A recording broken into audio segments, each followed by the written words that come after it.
Préparer un bilan ou un compte de résultat demande une approche méthodique, en suivant des étapes claires. Voici un guide détaillé pour vous aider dans la préparation de ces deux documents financiers essentiels. 1. Préparer le bilan. Le bilan est un état financier qui présente la situation patrimoniale de l'entreprise à un moment donné. Il est structuré en deux grandes parties, l'actif et le passif. Étape pour préparer un bilan. À l'actif, l'actif est divisé en deux grandes catégories.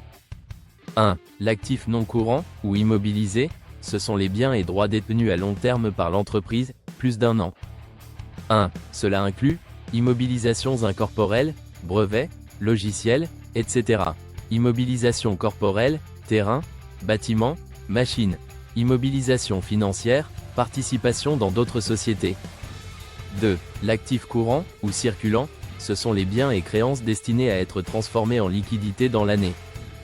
2. Cela inclut stock, créances clients, trésorerie, liquidité, compte bancaire. B. Le passif représente les sources de financement de l'entreprise. Il est également divisé en deux catégories.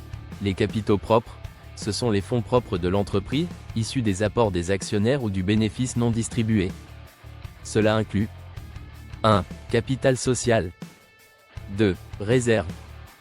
3. Résultat de l'exercice. Les dettes, ce sont les obligations financières à court ou à long terme.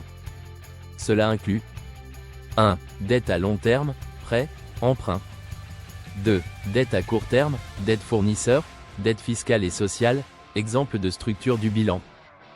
2. Préparer le compte de résultat. Le compte de résultat présente la performance de l'entreprise sur une période donnée, généralement une année.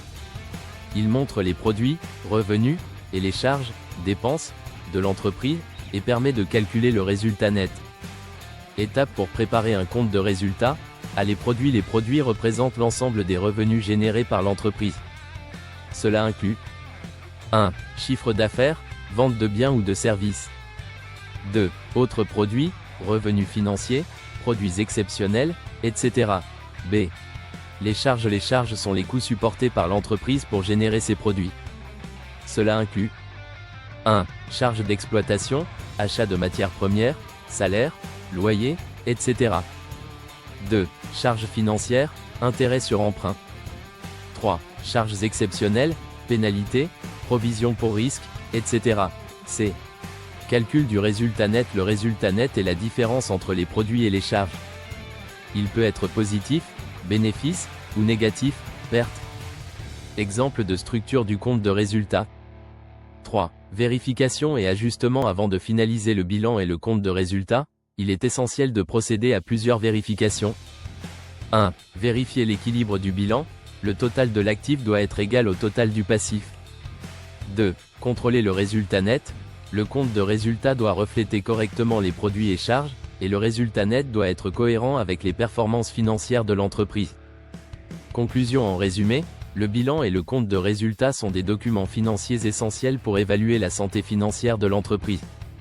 Le bilan se concentre sur la situation patrimoniale à un instant donné, tandis que le compte de résultat analyse la performance sur une période. La préparation de ces documents nécessite une collecte précise des données comptables et une structuration rigoureuse pour garantir leur fiabilité.